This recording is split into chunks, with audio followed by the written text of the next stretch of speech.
नमस्कार, SBT news में आपका स्वागत है। पेश है 15 मार्च मंगलवार दोपहर 12:15 बजे राजस्थान की 11 बड़ी खबरें। प्रदेश में विकास प्राधिकरण और नगर विकास न्यास से मकानों का पट्टा लेने, नाम ट्रांसफर करवाने या पुनर्गठन, उपविभाजन करवाने के लिए अखबारों में निकाली जाने वाली आम सूचना का पैसा जनता को खर्च नहीं करना पड़ेगा। सरकार ने ये सूचना खुद के खर्चे पर निकलवाने का फैसला किया है। सरकार के इस फैसले से आमजन को 10 से 50 हजार रुपए तक की बचत होगी। जोधपुर डिस्कॉम ने अपने घरेलू श्रेणी बिजली उपभोक्ताओं की सुविधार्थ एमनेस्टी स्कीम को 31 मार्च 2022 तक बढ़ा दिया है। बिजली चोरी और कदाचार के मामलों में बकाया चल रहे उपभोक्ता इस योजना का लाभ नहीं ले सकेंगे।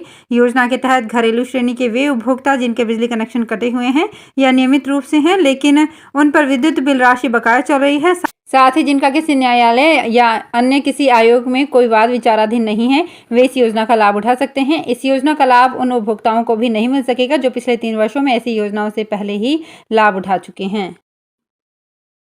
प्रदेश के राजकीय एवं निजी स्कूलों में अध्ययनरत स्टूडेंट से प्रारंभिक शिक्षा एवं पंचायती राज विभाग भेदभाव कर रहा है। निःशुल्क शिक्षा के दावे के बीच निजी स्कूल में पढ़ने वाले 5वीं बोर्ड प्राथमिक शिक्षा अधिगम स्तर मूल्यांकन परीक्षा शुल्क के नाम पर वसूली का फरमान जारी किया गया है। इसके तहत प्रति परीक्षार्थी 40 रुपए शुल्क तय किया गया है, जो शुल्क निजी स्कूल को अपनी जेब से ही देना होगा।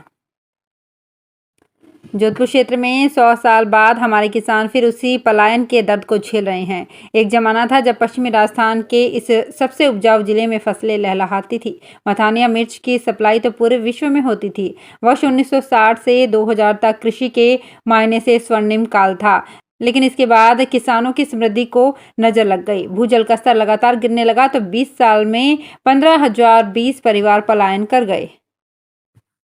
सीएससी पीएससी लेवल पर लोगों को चिकित्सा सुविधा देने के लिए केंद्र का बनाया गया project emergency Covid response plan Rajasthan में सरकारी सिस्टम की भेंट चढ़ रहा है। अफसर चाहते तो हर जिले के सामुदायिक और प्राथमिक जिला स्तर पर बनने वाले अस्पताल में bed, x ray, patient trolley, lift आदि 25 सुविधाएं आमजन को मिल सकती थी।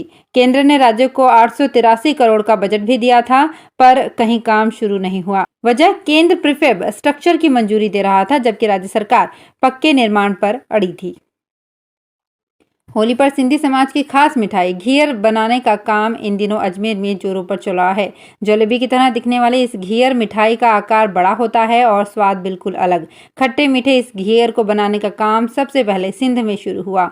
सिंधी समाज होली दहन के समय इस मिठाई का भोग लगाते हैं। ऐसे में होली को लेकर इसकी बिक्री भी बढ़ गई है। समाज के रमेश लालवाली ने बताया कि घियर अब सिंधी समाज तक ही सीमित नहीं रह गया है, बल्कि अब अन्य समाज के लोग भी होली पर इसे परोसकर मेहमान नवाजी करते हैं।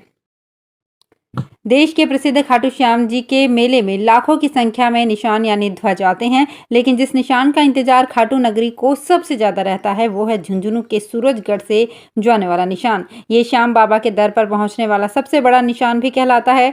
मान्यता है कि न केवल देश बल्कि विदेशों से भी श्रद्धालु इस निशान यात्रा में शामिल होने के लिए आते हैं।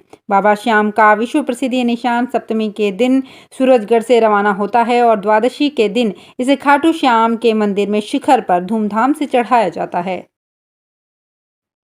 राजस्थान में लगातार बढ़ रहे अपराध के बीच कोटा संभाग के बूंदी जिले में एक गांव ऐसा भी है जहां के लोग बेखौफ हैं। बूंदी जिले के केशवपुरा गांव में अपराध नाम की कोई चीज नहीं है। इस गांव के लोग बाहर जाने पर अपने घरों के ताला तक नहीं लगाते हैं। अपराध मुक्त इस गांव में बरसों से कोई आपराधिक घटना नहीं हुई है। इस गांव को देखकर कहा जा सकता है यहाँ राम राज्य है। गांव में कभी कभार कोई छिटपुट विवाद हो भी जाता है तो ग्रामीण कोर्ट कचहरी या थाने के बजाय उसे आपस में मिल बैठ कर निपटारा कर लेते हैं। जन्म से ही दोनों हाथ नहीं पैर भी मुड़े हुए, लेकिन डांस ऐसा किया कि किसी को भी हैरान कर दे। स्टेज पर जब डांस मूव्स दिखाए तो शो के जज भी रो पड़े। 7 साल के इस दिव्यांग बच्चे का डांस देखकर हर कोई वाह वाह कर रहा था। राजस्थान के ये स्टार अब DID लिटिल मास्टर में अपना जलवा दिखाएगा। बॉलीवुड स्टार और कोरियोग्राफर्स को चौंकाने वाला ये स्टार है नागौर के मकराना का डांसर अहमद रजा। उसका जन्म बिना हाथ और टेढ़े मेढ़े पैरों के साथ हुआ था। किसी ने नसीहत दी कि अनाथ आश्रम में छोड़ दो। सीकर जिले के खाटू श्याम जी के लक्खी मेले का आज आखिरी दिन है। 2 साल बाद भरे इस मेले में इस बार करीब 40 लाख से ज्यादा भक्त दर्शन करने पहुंचे। खाटू धाम में पैर रखने तक की जगह नहीं थी। देश के साथ विदेश से भी लोग पहुंचे। ज्यादातर भक्त आज वापस अपने घर लौट जाएंगे। वहीं कई भक्त श्याम संग होली खेलने रुकेंगे। मंदिर को मेले के लिए आर्टिफिशियल मोर पंख से सजाया गया था। सजावट पर करीब 30 लाख रुपए खर्च किया गया। हर दिन बाबा का अलग श्रृंगार किया गया।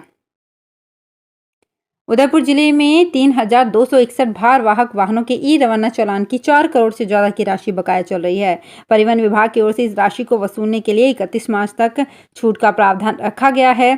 साथ ही यात्री वाहनों की पेनल्टी और ब्याज में भी छूट दी जा रही है। प्रादेशिक परिवहन अधिकारी प्रकाश सिंह राठौड़ ने बताया कि छूट के तहत इस बार चालान का न्यूनतम 25% और अधिकतम राशि वाहन के इंश्योरेंस वैल्यू से आधी रहेगी। तो फिलहाल इस बुलेटिन में इतना ही। फिर हाजिर होंगे कुछ और बड़ी खबरों के साथ। एसबीटी न्यूज के और भी वीडियोस को देखने के लिए हमारे चैनल को सब्सक्राइब करें और नोटिफिकेशन पाने के लिए बेल आइकन को प्रेस करें।